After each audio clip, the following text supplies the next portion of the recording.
So linear regression on the calculator.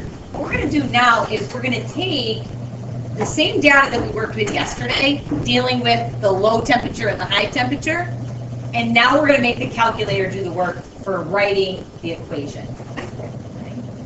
Because before we made a scatter plot, we drew in a line of best fit, we found the slope, we estimated the y-intercept, and then we wrote our equation. Now let's make the calculator write the equation for us. So linear regression, that's all it is the line of best fit. Should say the equation of the line of best fit. Calculator is going to do our work for us. So we talked about, okay, that bivariate data, so low and high temperatures. We put it on a scatter plot, and we came up with the equation. Like I said, that's called our linear regression equation. So those two things, synonyms, okay? Line of best fit, equation of line of best fit, and linear regression. So here's our info again on the low and high temperatures. I want to enter this data into our list on our calculator. So our low temperatures are X, our high temperatures are Y, and then we're going to create a scatter plot on the window. It will give us an appropriate window so we can see everything.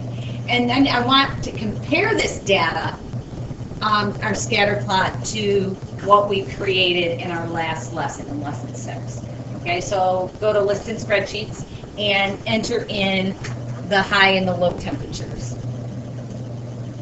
All right, so once all of those are entered, now we want to go into, because we want to see the scatter plot, we want to go into document. We got to insert that data in statistics so we can see it. All right, now we got to organize it. So our x-axis, okay, that's a dot plot, but we've got two variables here. That's our y-axis. So now we can see a scatter plot. So now take that, what that looks like, and go back to, okay, lesson 6. Okay, remember we had the same information. We made our own dot plot. So how does your dot plot in lesson 6 compare to the dot plot from the calculator? Okay, should be pretty darn close to looking like that. Okay, so now we're going to come back to this again. I just got to see what it's asking us. Okay, it says use your calculator to find the equation of the line of best fit. And guys, here's where you can lose points all over the place. A, because you don't read carefully. Okay. B, some of you still are struggling with rounding properly. Okay. The slope I want to the nearest hundredth, and the y-intercept to the nearest integer. Compare this slope you found in the last lesson. So the equation of the line of best fit. So we're going to use our calculator. So we've got this, and I want it to draw in the line of best fit. So we're going to go to Menu. We're going to go to Analyze. And then we're going to go to Regression, because this is our regression line. So 6. And then we want our linear regression, number 1. So it just drew in that line of best fit, and it gave us our equation. So to the nearest hundredth, my slope should be 1.16, and my y-intercept should be nearest integer, they said, so 19. So y equals 1.16x plus 19. What did you find your slope to be in lesson 6?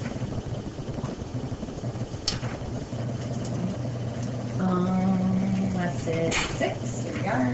What did I find? I had 9/8, okay? Pretty darn close to, okay, that 1.16. Is yours close to that 1.16? Okay, it should be. Okay, somewhere in that 1.6 range. So mine was 9/8. Certainly close to that. Explains what the y-intercept of this model, okay, represents in terms of the low and the high temperatures that are being modeled in this problem. So I know that the y-intercept is 19. What does that mean in terms of the high and the low temperatures? So if the y-intercept, if I wrote it as a point, a coordinate point, what would it be? What would it be? Any y-intercept, if I wrote it as a coordinate, what is it? 0, 19. What does x represent in our data? Represents the low temperature, and the y represents the high temperature. So they're saying, okay, when the low is 0, the high should be 19. How would you interpret the slope of this line, okay, of this model in terms of how the low and the high temperatures change with respect to each other? Okay, so the slope of our model is 1.16, right? Could I put that over 1? Make slope a fraction and rise over your run. Okay, so if slope is change in y over change in x, correct? So for every 1.16 degree of temperature in the high temperature that goes up, what happens to the low temperature? It goes up by how much? 1. Okay? So as the high temperature goes up 1.16 degrees Fahrenheit, the low temperature goes up 1 degree Fahrenheit. You're just reading the slope.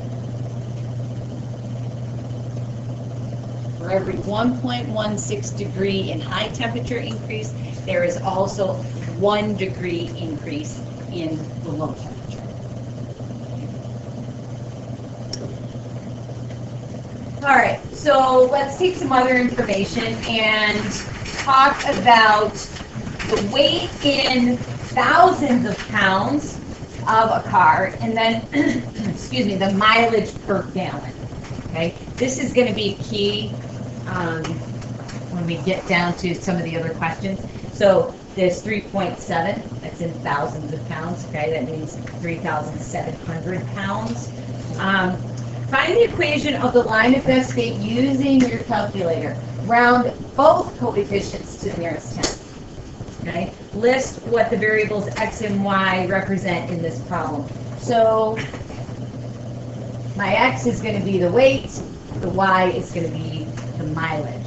So go ahead and enter that data into your list and spreadsheets.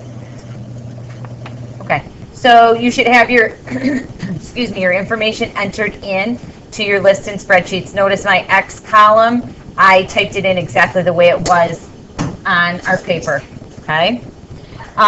Let's look at the scatter plot. So in order to see a picture, we've got to go to Document, Insert, Data and Statistics, organize the variables. Okay. So what kind of conclusion can we draw from this, thinking about the context of the problem? As the weight does what? As the weight goes up, what happens to the gas mileage? It goes down. So we have a negative slope, therefore we have a negative correlation. So one goes up, the other goes down. Okay? And they want us to find the equation, so let's make the calculator do the work. Menu, analyze, regression, still linear. Okay. There's our line of best fit. This one does happen to go through some data points. Sometimes it does, sometimes it doesn't. We can see that our slope is negative. Okay, we've got that negative correlation, and then there's our y-intercept. They want us to round these both to the nearest tenth. So to the nearest tenth, y equals negative 8.1x plus, was it 68? Yeah. 0.1, okay. All right, so there's our equation. What does part B ask us? Create a graph We did that. Would you consider, oh, look at that. It was like I'm the author of this, and I'm clearly not. Would you consider the correlation between weight and mileage positive or negative? You said that it was negative. Okay. And it says explain, so because as the weight increases, okay, the mileage, the MPGs, okay, mileage per gallon, miles per gallon, decreases. Which parameter? Okay, parameter just means the slope of the y-intercept. Which parameter of this model predicts whether the correlation is positive or negative? Which one? Slope or y-intercept tells us about whether the correlation is positive or negative. Slope. Okay.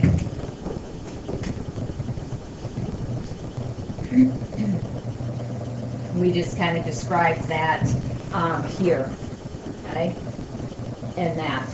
Okay, the slope does that because as the weight increases, the miles per gallon decrease. Part D. If the weight of a car was 4,300 pounds, in other words, 4.3, okay, in thousands of pounds, what would this model? The model is the equation that we wrote in Part A. So our equation was negative 8.1x plus 68.1.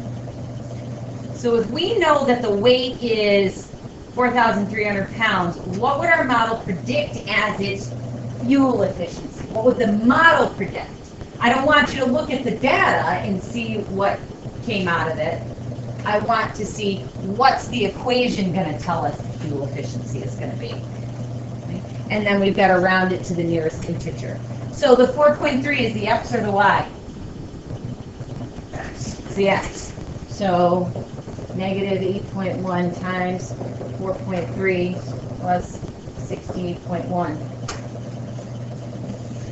And what do we end up with for miles per gallon, Maggie? Okay, nearest integer, so 33 miles per gallon. So now it says if we wanted to purchase a car that got 40 miles per gallon, what weight of car to the nearest 100 pounds should we purchase? Solve algebraically. So again, they want us to use our model, use our equation. If I want 40 miles to the gallon, what weight should my car be? So the 40 miles per gallon, is that x or y? It's y. So 40 equals negative 8.1 x. Looking for the x, the weight, 68.1. So subtract your 68.1, divide by negative 8.1. And they want this to the nearest 100 pounds. Nearest 100 pounds.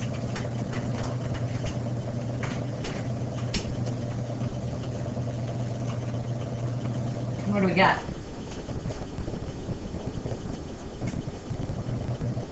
We should get 691. Well, what is that to the nearest 100 pounds? 100, not hundredths, 100. 3,500 pounds. Okay? So we want the weight of the car to be that.